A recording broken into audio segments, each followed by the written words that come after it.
ایک گاؤں میں ایک چغل خور رہا کرتا تھا۔ اس کو چغلی کھانے کی بہت زیادہ عادت تھی۔ وہ بہت کوشش کرنے کے باوجود بھی اپنی اس بری عادت کو چھوڑ ہی نہیں سکتا تھا۔ اس عادت کی وجہ سے اس کو اپنی ملازمت سے بھی ہاتھ دھونا پڑ گئے۔ کچھ عرصہ اس نے اپنی جمع پونجی پر گزر کیا، لیکن جب بات فاقوں تک پہنچی تو اس نے اپنے گاؤں کو چھوڑنے کا فیصلہ کیا اور اس نے نئی جگہ جا کر اپنی قسمت آزمانا چاہی۔ تھوڑا سا سامان لے کر وہ اپنے سفر پر روانہ ہو گیا۔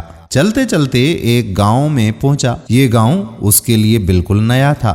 وہاں کے لوگ اس کو جانتے تک نہ تھے۔ پھر وہ ایک کسان کے پاس گیا اور اس سے ملازمت کی درخواست کرنے لگا۔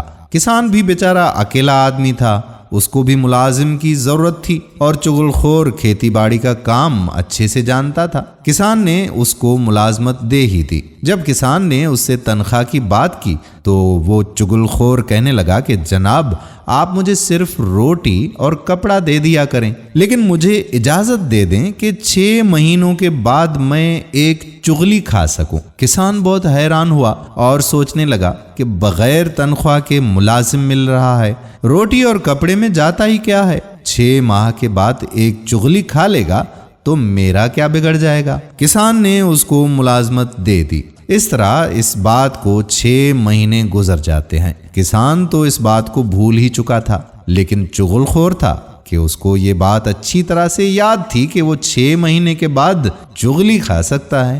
وہ کسان کے ساتھ کھیتوں میں کام کرتا رہا۔ ایک دن کسان جب کھیتوں میں کھیتی باڑی کا کام کر رہا تھا تو چغل خور اس کی بیوی کے پاس گیا اور اس کو بہکانے لگا۔ کہا کہ کسان کوڑی ہو گیا ہے۔ اس کی بیوی اس پر بہت زیادہ حیران ہوئی، لیکن اس نے بیلا پھسلا کر اپنی باتوں میں لے لیا اور کہا کہ کوڑی کی بیماری والے انسان کا جسم نمکین ہو جاتا ہے۔ اگر تمہیں میری بات پر یقین نہ آئے تو تم اس کا جسم کاٹ کے دیکھ لینا۔ کسان کی بیوی چغل خور کی باتوں میں آ گئی اور سوچنے لگی کہ اس طرح نوکر کے سچ جھوٹ کا پتہ بھی لگ جائے گا۔ اس نے کہا کہ کل جب میں کھیتوں میں کھانا لے کر آؤں گی تو پتہ لگ جائے گا۔ اس طرح سے چغل خور کھیتوں کی طرف نکلا اور کسان کے پاس جا کر پہنچا۔ فصل میں زیادہ کام کرنے کی وجہ سے کسان بیچارہ 2 دن تک گھر تک نہیں گیا تھا۔ چغل خور اس کو کہنے لگا کہ تم یہاں کام کر رہے ہو اور تمہاری بیوی وہاں پاگل ہو چکی ہے۔ پاگل ہونے کی وجہ سے وہ آدمی کو کاٹنے کو دوڑتی ہے۔ کسان اس کی بات پر حیران ہوا اور سوچ میں پڑ گیا۔ چغل خور اب کہنے لگا کہ اگر تمہیں میری بات پر یقین نہیں ہے نا تو کل دوپہر کو جب وہ تمہارا کھانا لے کر آئے گی تو خود دیکھ لینا۔ چغل خور کسان کو اپنی باتوں میں لے آیا اور پھر وہاں سے چلا گیا۔ اب یہ سیدھا کسان کے سالوں کے پاس پہنچا۔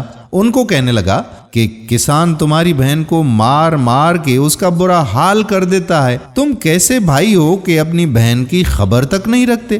اس کے بھائی کہنے لگے کہ ہم تمہاری بات پر یقین کیوں کریں؟ اس چغل خور نے کہا کہ اگر تم لوگوں کو میری بات پر یقین نہیں ہے نا تو کل دوپہر تم خود آ کر سب کچھ اپنی آنکھوں سے دیکھ لینا۔ اس طرح سے کسان کے سالے بھی چغل خور کی باتوں میں آ چکے تھے۔ وہ کہنے لگے ٹھیک ہے، ہم کل دیکھ لیں گے۔ کل ہم آئیں گے اور کھیتوں میں چھپ کر سارا معاملہ اپنی آنکھوں سے دیکھتے ہیں۔ اور چغل خور وہاں سے چل دیا۔ اب چغل خور سیدھا کسان کے بھائیوں کے پاس پہنچا۔ ان کو جا کر کہنے لگا کہ تم یہاں بیٹھے ہوئے ہو، تمہیں اپنے بھائی کی خیر خبر تک نہیں ہے۔ اس کے سالے روز اس کو آ کر مارتے ہیں، تم اس کی خبر تک بھی نہیں لیتے۔ کیسے بھائی ہو تم لوگ؟ کسان کے بھائی کہنے لگے کہ ہم تمہاری بات پر بھلا یقین کیوں کریں؟ وہ ایسا کیسے کر سکتے ہیں؟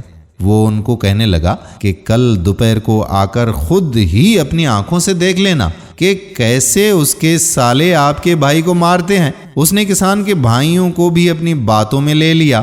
وہ بھی کہنے لگے چلو ٹھیک ہے، ہم بھی آ کر خود دیکھ لیتے ہیں کہ ہمارے بھائی کو وہ ہاتھ بھی کیسے لگاتے ہیں۔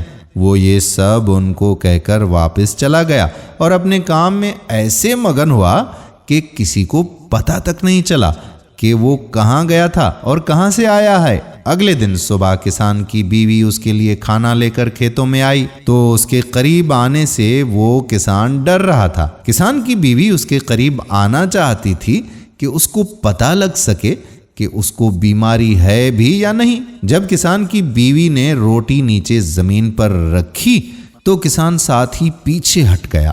کسان کی بیوی اس کے قریب آنا چاہتی تھی، لیکن کسان اس سے دور ہو رہا تھا۔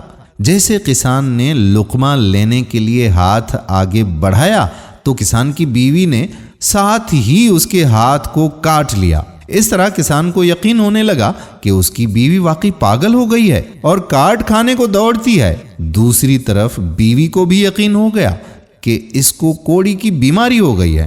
جب اس نے دیکھا کہ کسان مجھ سے پیچھے ہو رہا ہے تو اسے یقین ہو گیا۔ اس کے بعد ایک مرتبہ پھر کسان کی بیوی نے پاس ہو کر اس کو کاٹ کھانے کی کوشش کی۔ کسان ایک دم پیچھے ہوا اور اس نے لاٹھی اٹھا کر مارنا شروع کر دیا۔ قریب ہی کھیتوں میں چھپے کسان کی بیوی کے بھائی سامنے آ گئے۔ کسان کو وہ مارنے لگے اور ان کو نوکر کی بات پر یقین ہونے لگا۔ اب دوسری طرف کسان کے بھائی جو سارا ماجرا اپنی آنکھوں سے دیکھ رہے تھے، ان کو بھی نوکر کی باتوں پر یقین ہو گیا۔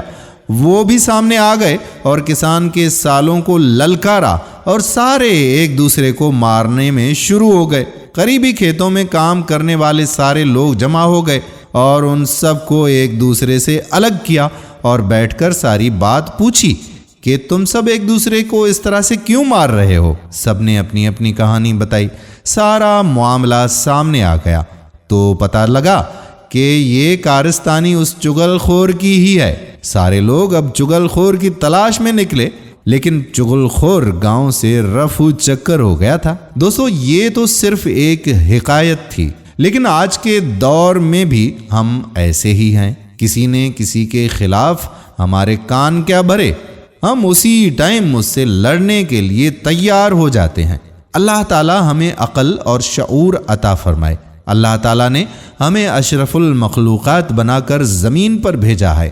اپنی عقل کا استعمال کرتے ہوئے ہمیں کوشش کرنی چاہیے کہ ایسے شر سے دور رہیں جس کی وجہ سے کسی دوسرے کو کبھی بھی تکلیف نہ پہنچے۔ اسی لیے تو کہتے ہیں کہ دوسروں کی سنی سنائی باتوں پر ہرگز یقین نہیں کیا جانا چاہیے اور آنکھوں دیکھی بات پر بھی غور و فکر کریں۔ ہم امید کرتے ہیں کہ آج کی ویڈیو پسند ضرور کریں گے، اور اگر ویڈیو پسند آئی ہے تو اپنے دوستوں احباب کے ساتھ شیئر کیجیے گا۔ آنے والی ویڈیو تک اپنے میزبان قادر بخش کلہوڑوں کو اجازت دیجیے۔ اللہ حافظ۔